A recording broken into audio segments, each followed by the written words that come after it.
Assalamualaikum warahmatullahi wabarakatuh. Perkenalkan, nama saya Siti Farida, kelas 1B Prodi PAUD. Di sini saya akan menjawab tugas UAS TIK. Pertanyaannya adalah, bagaimana agar anak-anak terhindar dari pengaruh buruk gawai dan internet?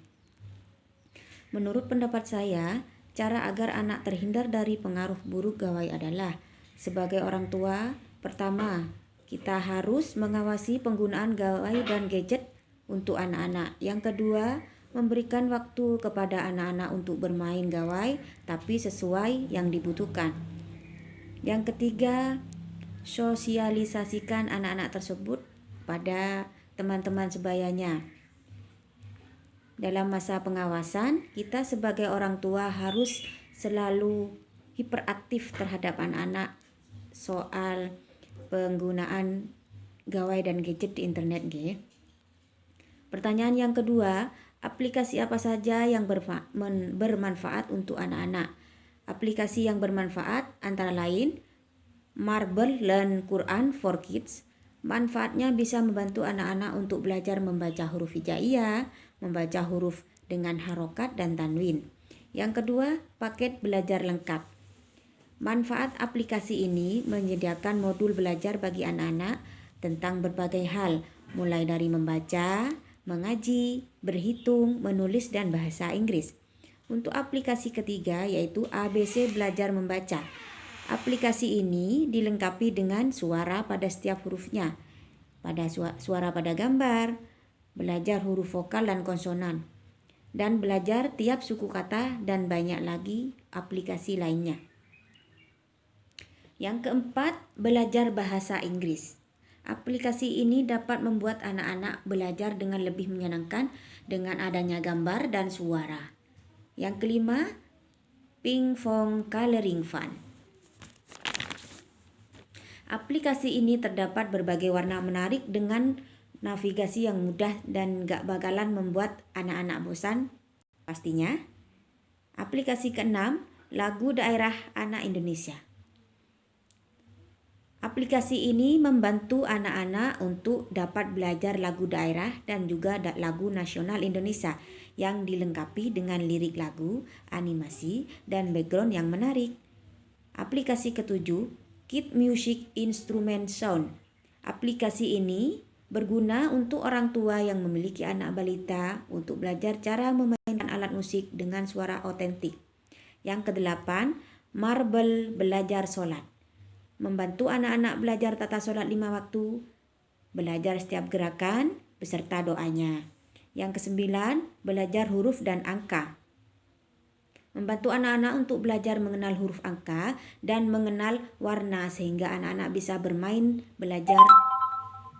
sambil belajar. Yang terakhir, Marble Taman Bermain. Aplikasi ini bisa memantau anak-anak dalam belajar mengenal berbagai macam hal. Untuk pertanyaan ketiga, jika Anda adalah seorang administrator atau petinggi sekolah yang ingin meningkatkan kompetensi guru di bidang teknologi pendidikan, langkah apa saja yang harus dilakukan dan bagaimana jika ada guru yang malas untuk mengembangkan diri terkait teknologi tersebut? Jawaban saya adalah, langkah-langkahnya kita mengadakan kompetensi pedagodik atau kemampuan dalam mengelola proses pembelajaran. Yang kedua, kompetensi kepribadian atau karakter guru masing-masing. Yang ketiga, kompetensi profesional guru.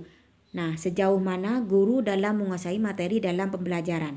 Yang keempat, kompetensi sosial atau keterampilan berkomunikasi dengan para siswa. Kita sebagai petinggi sekolah, kalau ada guru yang tidak atau malas, kita itu harus mengadakan edukasi atau pemberitahuan terkait hal tersebut kepada guru tersebut. Untuk pertanyaan keempat, aplikasi Award, Cisco Webex, Skype, Zoom, Google Meet, Blue Jeans. Dari 6 aplikasi yang ada disebutkan tadi, ada berapa aplikasi yang pernah Anda gunakan belajar mengajar? Dan kenapa Anda memilih menggunakan aplikasi tersebut? Jawaban saya, dalam lembaga saya tidak ada aplikasi tersebut. Jadi, saya di sini mengajar dengan menggunakan cara TM atau mengajar secara langsung, nggih. Untuk anak-anak dalam metode pembelajarannya kita menggunakan buku paket, nggih. Untuk pertanyaan selanjutnya, jelaskan definisi dan manfaat dari istilah YouTube. Yang pertama, YouTube adalah situs web berbagi video. Yang kedua, Gmail, mengirim dan menerima pesan. Yang ketiga, Google Drive, layanan penyimpanan data tersinkronisasi yang dikembangkan oleh Google. PDF, format berkas untuk pertukaran dokumen.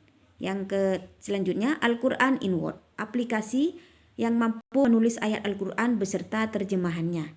Yang selanjutnya, Microsoft Office, perangkat lunak, paket aplikasi perkantoran. Blog, aplikasi web yang berbentuk tulisan.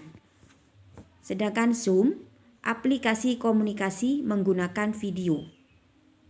Yang selanjutnya, Hybrid Drive, aplikasi dan game untuk anak usia dini.